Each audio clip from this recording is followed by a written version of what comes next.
जी तृतीय संतान जन्म कर से 30,000 टंका। नमस्कार। तमिलनाडु सरकार सेठाकर महिला मान गोटे बड़ घोषणा कर खास करके चाकरिया महिला मान कौन से घोषणा घोषणाटा है जो माने तृतीय संतान जन्म करेंगे से सरकार 84 दिन जो छुट्टी थिला मातृत्व छुट्टी मैटरनिटी लीवटा सेटा बढ़े 365 दिन कर माने गोटे वर्ष से छुट्टी दिया जीव। आपण भाई यहाँ कौन गोटे खबर किए आज महंगा जुगरे गोटे पिला को जन्म करी पाठ पढ़े मनीष करी चाकरी खंडे करवा कि रोजगार खंडे दबाटा केते कष्ट होची तारे किए 3टा संतान जन्म कर छुट्टी नवाई या बेकार खबर यहाँ किसी खाली गोटे घोषणा मात्र आखिर किसी सरकार को बेनिफिट हे ना कि लोक किसी बेनिफिट हे ना यहाँ गोटे पॉलिटिकल बयान बाजी बोले आप भावुं आपणकर चिंता आपणकर भावना आपण ठीक अच्छे किंतु सरकार कर चिंता करिवार दिगटा ता जगह ठीक अच्छे खाली माने विजय थालपति तमिलनाडु सरकार जे कथा कहूँ आप भावतु ना आ पूर्व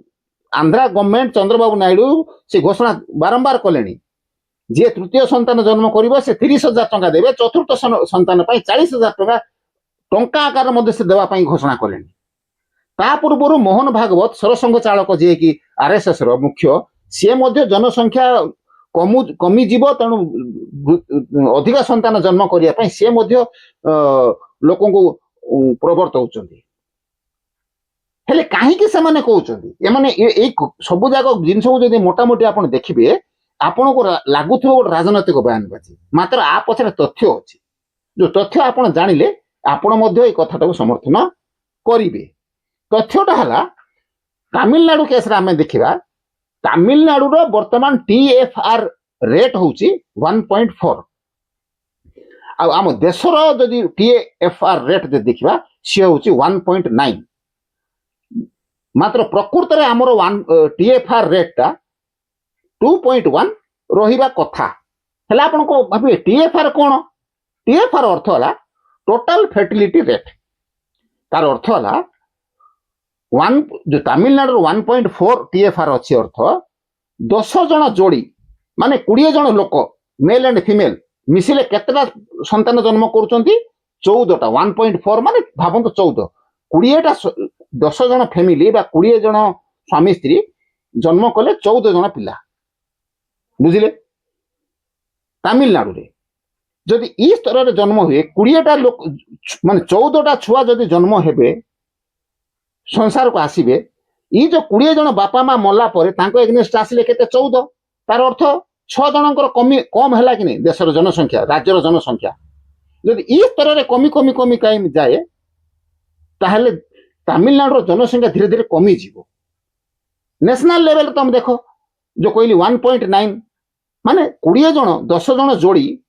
स्वामी स्त्री 20 जन व्यक्ति जन्म कले केते 1.9 माने 19 जन 20 जन जो समाज संसार विदाय ने बापा माँ बदल आसिले 19 जन जदि ई स्तर में कमिबे देशर जनसंख्या कमिबो ताहले सी जाई पहुंचबो जनसंख्या कमिबो ना नहीं देशर बुझले ना नहीं आको कहा जाए रिप्लेसमेंट लेवलटा समान करबा पई हेले जदि 20 जन जदि मले 20 जन समाज को आसीबा पड़िबो संसार को आसीबा पड़िबो हेले सेति पई मुनी बोली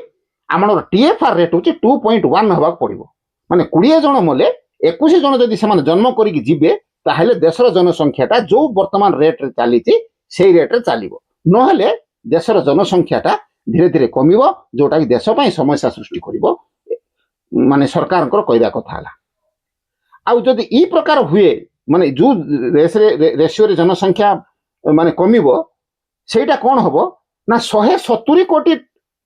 पॉपुलेशन रे आमर जनसंख्या स्थिर होगी रही आउ बढ़िबो नाही लोक संख्या बढ़िबो मात्र जो बढ़िबार जो स्पीडटा धीरे धीरे कमी जीवो। पार्टिकुलर साउथ इंडिया स्टेट गुड़ाक जो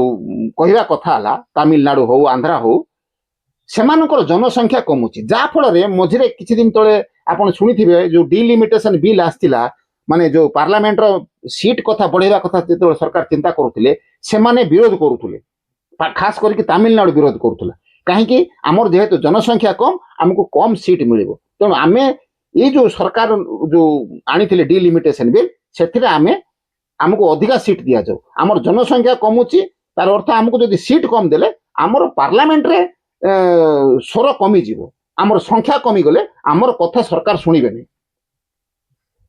ହେଲେ ଏଇ ସବୁ ବିଷୟଟାକୁ ଯଦି ଆପଣ ଭଲିକି ଦେଖିବେ, ଜନସଂଖ୍ୟା କମୁଛି ମାନେ ରାଜ୍ୟର, ଏଇଟା ଯୋଉଟା କି ତାମିଲନାଡୁ ସରକାର ପାଇଁ ଗୋଟେ ଚିନ୍ତାର ବିଷୟ ହେଇଛି।